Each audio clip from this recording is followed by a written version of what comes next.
Hello, I'm Jonasz Rewiński and this is Military Mind. Armed conflicts, defense and security, land, sea and air. We've got you covered. Overnight on Monday, the Russian army launched 100 strike drones against Ukraine, according to the country's Air Force Command. Russian attacks caused power outages in parts of the Sumy region, local officials said. Emergency blackouts were also reported in the Kyiv and Dnipropetrovsk regions. At the same time, Ukraine launched nearly 200 drones targeting Russian territory. Russian authorities said more than 30 were shot down over Moscow. No casualties or damage were reported.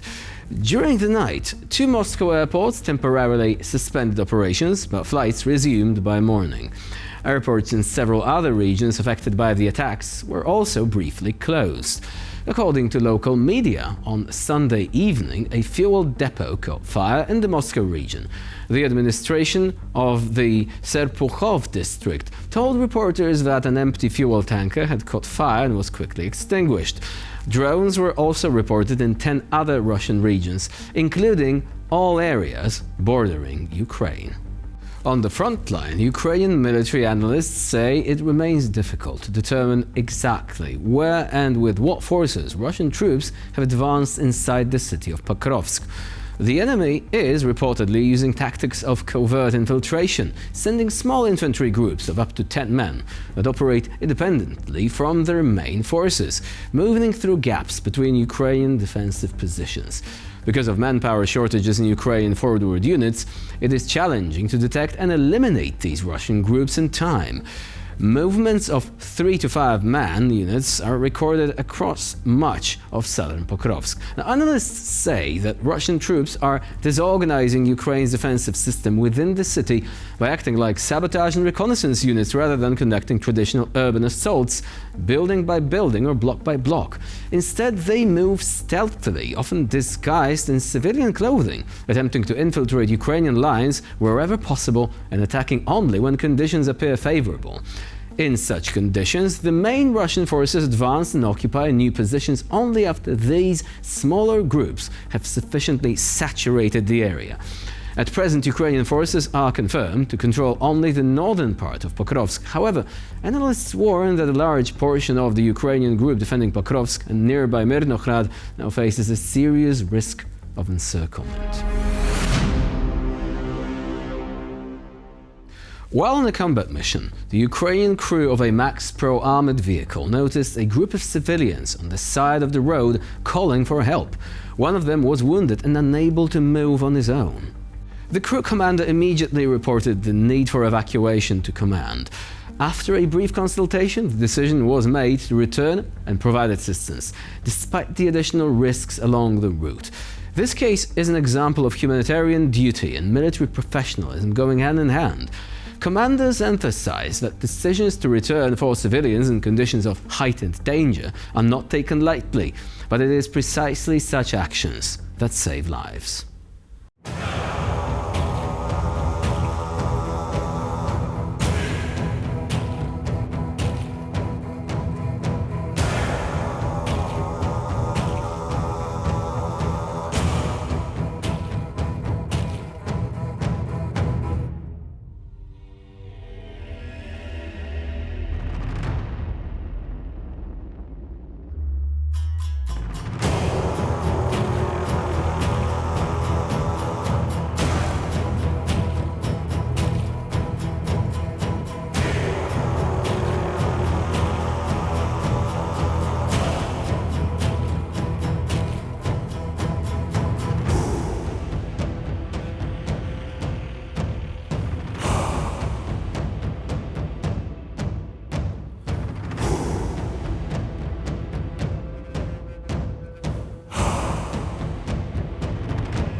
Ukrainian reconnaissance group of the Black Forest Brigade detected the position of the enemy's Buk M3 anti-aircraft missile system and quickly adjusted their fire on the target. The preliminary estimate of the cost of the disabled complex is about $45 million.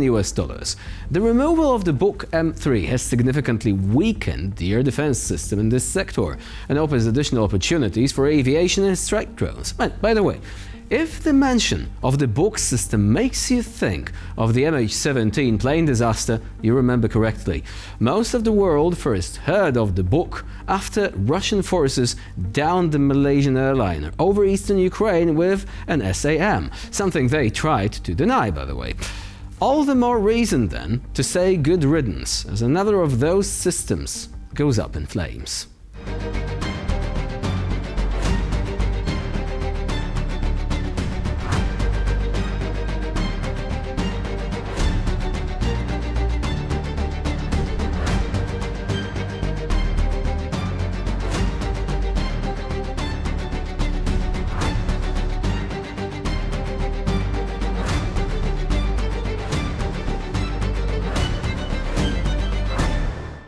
To close out today's episode, we'd like to show you a few pieces of footage from Ukrainian war photographer Konstantin Liberov, who spent some time with Ukrainian Marines from the 36th Marine Brigade defending Konstantinivka.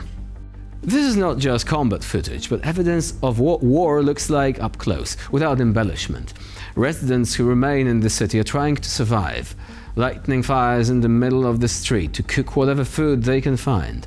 Every day is a new struggle for them, for water, for warmth, for their very existence. Marines from the 2nd Battalion of the 36th Marine Brigade have been stationed here for more than a month. They are holding the line of defense, helping civilians and preventing the enemy from advancing further. These are the people who see war not on TV screens, but with their own eyes, just a few meters away. FPV.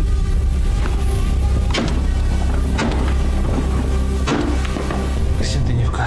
Я не думав, що зараз буде входити, і вона буде настільки погано виглядати. Кабелі.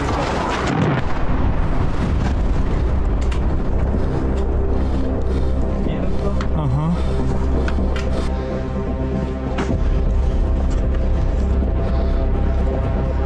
Уезжать отсюда. Мне надо свидетельство о смерти получить сына. Мы уже 4 года назад похоронили 23 сентября сына. Что готовите? Я борщ. Борщ? Ой, класс. Молодцы. Записать вас на эвакуацию? Какой у вас адрес? Вот это дом, та квартира. Поехали. Куды? Да плевать, умрете здесь. Ну что ж, 75 лет прожила. Мать там. Оптоволокно повсюду. Вот такое оптоволокно. Буквально повсюду оно. Что с машиной осталось? Давай в укриття, в укриття.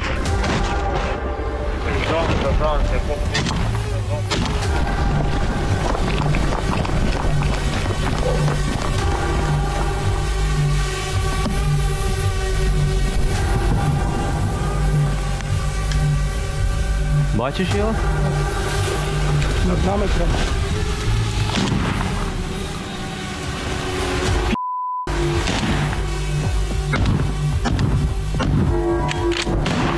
Та все, не стреляй, уже далеко.